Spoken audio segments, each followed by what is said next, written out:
YouTube channel நேயர்களுக்கு அன்பான வணக்கம். 63 நாயன்மார்கள் பற்றிய வரலாற்றை சுருக்கமாக நாம் இந்த வரிசையிலே பார்த்து வருகின்றோம். அந்த வகையில் இன்று நாம் காண இருப்பது சண்டேஸ்வர நாயனார் அவர்களுடைய புராணம். இந்த சண்டேஸ்வர நாயனார் பற்றி சுந்தரமூர்த்தி சுவாமிகள் திருத்தொண்டத்தொகையில் இவ்வாறு குறிப்பிடுகின்றார். மெய்மையே திருமேனி வழிபடா நிற்க வெகுண்டெழுந்த தாய்ததாள் மழுவினால் எரிந்து அம்மையன் அடிச்சண்டீஸ்வரனுக்கும் அடியேன் என்று கூறுகின்றார். என்ன சொல்கிறார்? இதன் மூலம் என்ன சொல்கிறார்னா, அவர் மெய்மையே திருமேனி வடிவாக காண்கிறார். அந்த உண்மைத்தன்மையை சிவபெருமானாகவே காண்கிறார். அந்த அளவிலே தனது மனதிலேயே சிவபெருமானை இருத்தி வழிபடக்கூடிய இயல்பு படைத்தவர் சண்டீஸ்வர நாயனார். அப்புறம் வெகுண்டெழுந்த தாதைதாள் மழுவினால் எரிந்த என்று குறிப்பிடுகின்றார். அதாவது அவர் தந்தை கோபப்பட்டு அந்த சிவ பூஜைக்கு இடையூறாக எழுந்த பொழுது அவர் கால்களையே மனைவினால் துணித்த அளவிற்கு துணிச்சல்காரர் என்றும் குறிப்பிடுகின்றார். எப்படி இந்த சம்பவங்களாக நடந்தன? யார் இந்த சண்டேஸ்வர நாயனார்? அவர் தந்தை ஏன் இவரால் கால்கள் துண்டிக்கப்பட்டார் என்ற வரலாற்றை நாம் பார்க்கலாம்.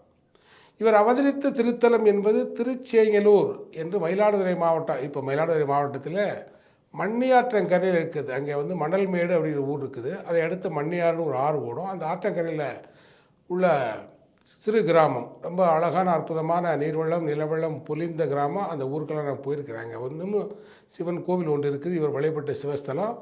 இவர் பிறந்து அந்த வளர்ந்த அந்த இல்லமும் அங்கே ஒரு கோயிலாக ஆக்கப்பட்டு இருக்கின்றது. இவருடைய தந்தையார் பெயர் எச்சதத்தன். இவர் மறையவர் மரபிலே அவதரித்தவர். இவருடைய தாயார் பவித்திரை அப்படின்னு சொல்லி அவங்களுடைய பெயர்.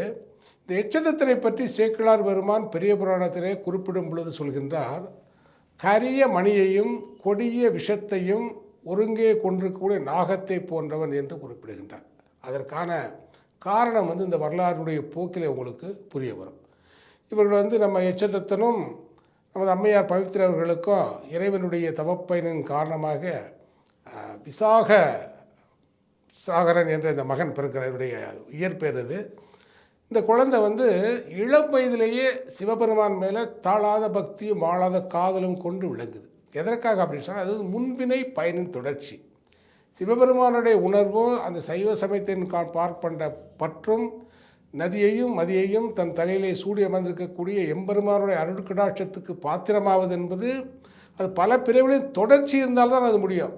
முன்னாடியே நம்ம பார்த்துருக்கிறோம். திருஞான சம்பந்த பெருமான் 3 வயதிலேயே தோடுடைய செவியன் விடையேறியோர் தூவன் மதிசூடி என்று இறைவனை பாடுகிறார், போற்றி பாடுகிறார் என்று சொன்னால், அது அந்த பிறவிலே அவர் சேர்த்து கொண்ட ஞானம் அல்ல. பிறவிகளிலே அவர் ஞானம் சேர்ந்து சேர்ந்து தொடர்ந்து அந்த 3வது வயதிலேயே அந்த பிறவி வெளிப்படுகிறது. அதே போல தான் இவரும் பல பிறவிகளிலே இறையடியாராக இருந்து அவர் சேர்த்து வைத்த ஞானம் இந்த வயசில் இளம் வயதிலே வெளிப்படுகின்றது.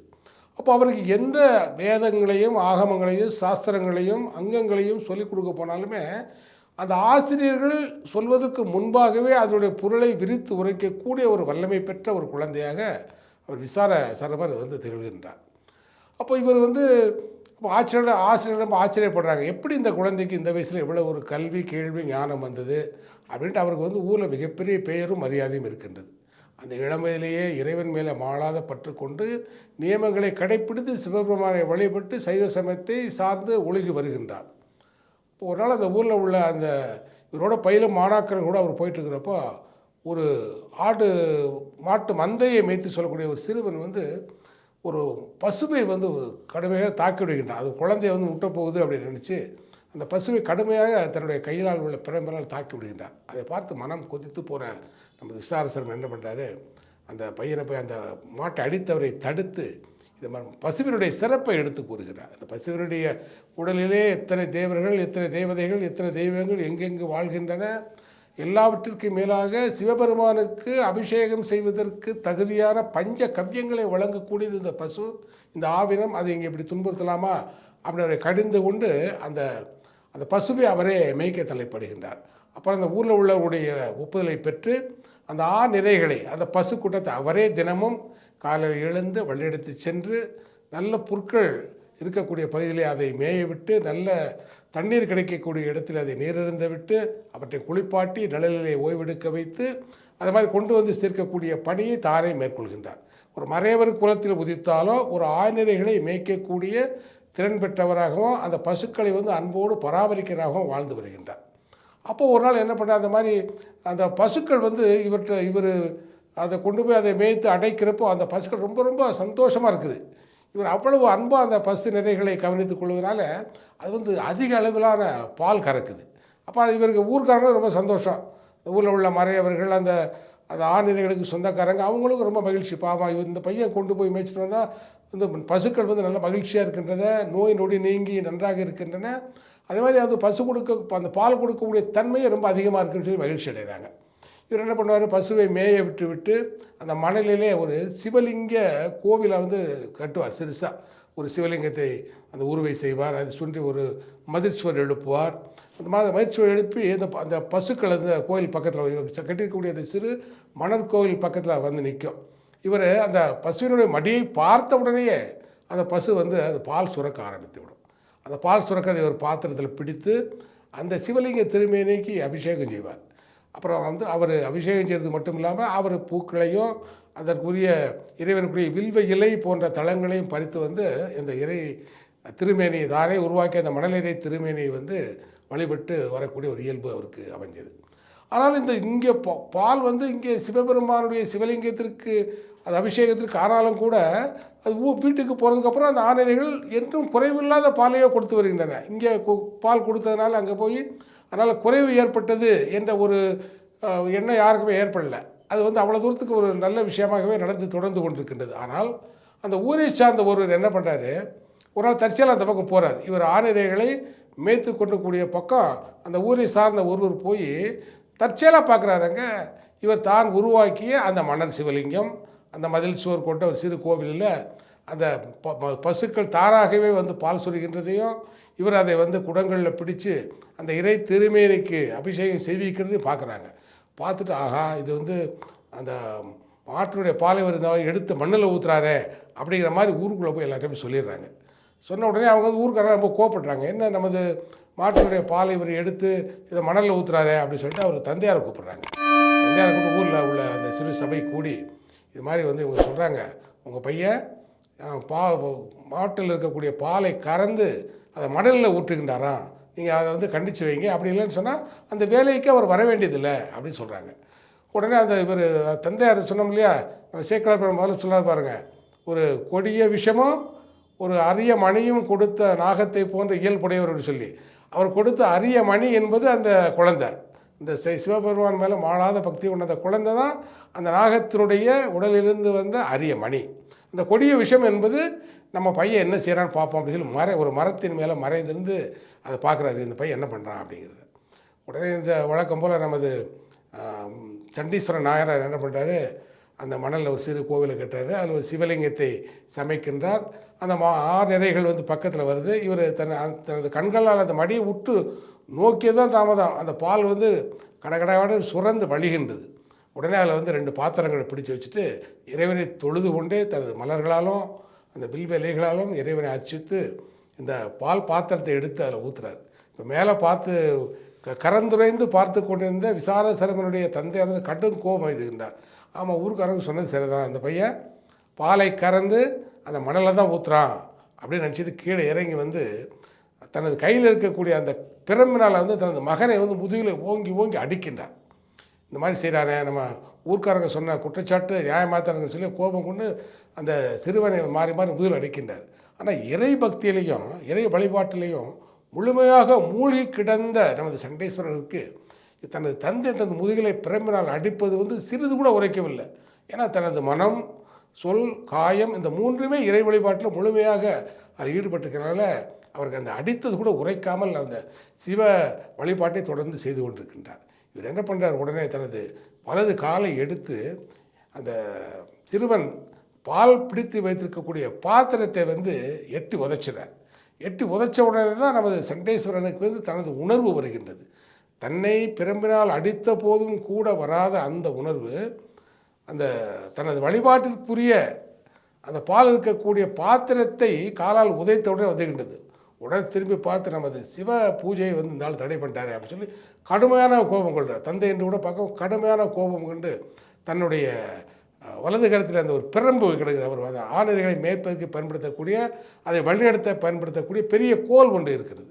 அந்த கோலை எடுத்துறார், கையில் எடுத்து ஓங்குறாரு. ஓங்குறவருடைய இறைவனுடைய திருவருளால் அந்த கோல் வந்து ஒரு பெரிய கோடாரியாக மாறிடுது, முழு ஆயுதமாக மாறிவிடுகின்றது. உடனே இந்த கால் தானே வந்து சிவபூசைக்கு உரிய பானை உதைத்ததுன்னு சொல்லி ஓங்கி வீசுகிறார். உடனே வலது கால் துண்டாயிருது. இந்த வலதுகால் வந்து இந்த பானையை உதைப்பதற்கு ஆதாரமாக நின்ற இடதுகால் இது தானே என்று சொல்லி அந்த இடதுகாலையும் துணித்து விடுறார். இடதுகாலையும் துணிச்சோன்னா அந்த காலம் போய் 2 காலம் இல்லாமல் விழுந்து அவர் தந்தை வந்து மரணித்தே போய்விடுகின்றார்.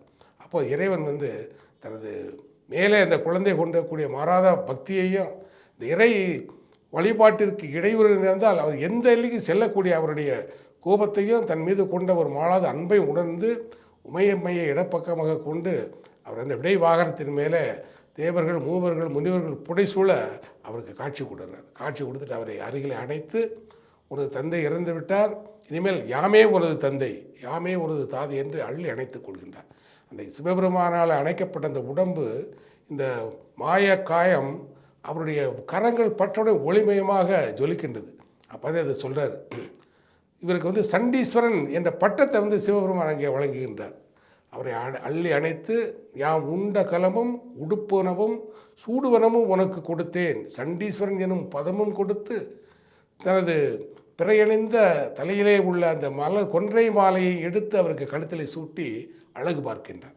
இந்த சண்டீஸ்வரன் என்று சொல்லக்கூடியது ஒரு பதவி. நீங்கள் சிவ வழிபாட்டுக்கு செல்வர்களுக்கு தெரியும், சிவன் கோயிலில் சிவனுக்கு சந்நிதிக்கு இடப்பக்கமாக சண்டீஸ்வரர் சந்நிதி ஒன்று இருக்கும். அந்த சண்டீஸ்வரர் சந்நிதி யாரும் முழுமையாக சுற்றி வர மாட்டாங்க. பாதியில் போயிட்டு அந்த சண்டீஸ்வரரை வந்து வணங்கிட்டு வந்துடுவாங்க. சண்டீஸ்வரர் அப்படின்னு சொல்லுவாங்க. அவரை வணங்கிட்டு வந்துடுவாங்க. சில பேர் அவர் பக்கத்தில் போய்ட்டு கை தட்டி அவரை வந்து கூப்பிட்டு தான் வந்து போகிறேன் அப்படிங்கிறத நினைவு கூறும் விதமாகலாம் செய்வாங்க.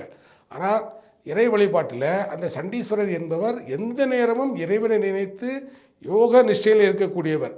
அதை மாதிரி போய் கை தட்டுறதோ, சில பேர் சுடக்கு போட்டெல்லாம் கூப்பிடுவாங்க, தன்னுடைய வருகையை அவர்கிட்ட பதிவு பண்ணுறாங்களாம். அந்த மாதிரி ஒரு தவறான வழிபாட்டு முறைகள்னால அப்படி யோக நிஷ்டையை கலைக்கக்கூடிய அந்த செயலையும் செய்வாங்க. உங்களுக்கு இந்த புராணத்து மூலமாகவே தெரிஞ்சிருக்கும். தனது சிவ பூஜையும் அந்த யோகத்தையும் கலைக்கக்கூடிய செயலை செய்தனால தான் தனது தந்தை காலையே அவர் வெட்ட துணிந்தார். அந்த அளவுக்கு வந்து சிவ பூஜையில் ஆழ்ந்திருக்கிற போய் நம்ம வந்து வழிபாடுங்கிற பேரில் வந்து தொந்தரவு பண்ண வேண்டியது இல்லை அப்படிங்கிற இந்த புராணத்தின் மூலமாக நாம் தெரிந்து கொள்கின்றோம். மேலும் இந்த சண்டீஸ்வரர் என்பது பதவி பஞ்சமூர்த்தி புறப்பாடுகள் சிவன் ஆலயங்களில் நிகழும் பொழுது விநாயகர், முருகன், அடுத்தபடியாக அம்பாளை அடுத்து சிவபெருமான், பின்பு சண்டிகேஸ்வரர் ஊர்வலத்தோடு தான் முடியும். இந்த சண்டிகேஸ்வரர் என்ற பதவிற்கு தகுதியான நபர் என்று இறைவனால் தேர்ந்தெடுக்கப்பட்ட அந்த விசாரசரமர் என்று சண்டீஸ்வரர் நாயனாருடைய புராணத்தின் மூலமாக நாம் என்ன அறிந்து கொள்கிறோம் அப்படின்னு சொன்னால், சிவ வழிபாடு என்பது முழுமையாக இருக்க வேண்டும். சில பேர் நீங்கள் பார்த்துருப்பீங்க, சில கோவில்கள்லேயே வந்து அர்ச்சனை பண்ணிகிட்டு இருப்பாங்க, பக்கத்தில் கூட பேசிக்கிட்டு சிவபெருமானுக்கு வந்து நைவேத்தியங்கள் படைப்பது, சிவபெருமானுக்கு அந்த வழிபாடுகள் ஒளி வழிபாடுகள் செய்கிற பொழுது கூட முழுமையான செய்யாத சிலரை நம்ம பார்க்குறோம். அந்த மாதிரி இல்லாமல் வழிபாடு என்பது மனதையும் பார்வையையோ புத்தியோ ஒருங்கிணைத்து ஒரே நிலையில் செய்கிறோம். அதே மாதிரி எந்த சூழ்நிலையிலையுமே சிவ வழிபாட்டுக்கு நம்மால் சிறு இடையூறு கூட நேர்ந்து விடா வண்ணம் நாம் வந்து ரொம்ப கண்ணும் கருத்துமாக இருக்கணும். நம்மளால் சிவ பூஜை செய்ய முடியலைன்னா கூட சிவனை வழிபடக்கூடிய பக்தர்களுக்கு சிறு இடையூறு கூட நிகழாத வண்ணம் நாம் நடந்து கொள்ள வேண்டும். மூன்றாவதாக நம்ம வந்து ஒரு சிவர் திருக்கோயில்களுக்கு போகிறோம். அந்த மாதிரி வந்து சிவனை வலம் வரும் பொழுது, வழிபட்டு வலம் வரும் பொழுது அந்த சண்டிகேஸ்வரனுடைய சன்னதியை கடக்கும் பொழுது எந்த ஒலியையும் எழுப்பாமல் மனப்பூர்வமாக அவரை வணங்கி நமது வேண்டுதலை தெரிவித்துட்டு வரலாம் என்ற விஷயங்கள் நாம் இதன் மூலமாக தெரிந்து கொள்ள முடியும். இந்த புராணத்தை கேட்ட அனைவருமே இதில் கூறப்பட்டுள்ள வழிபாட்டு முறை அறிந்து கொள்ள வேண்டும் என்று உங்கள் அனைவரையும் கேட்டுக்கொண்டு அமைகிறேன். நன்றி, வணக்கம்.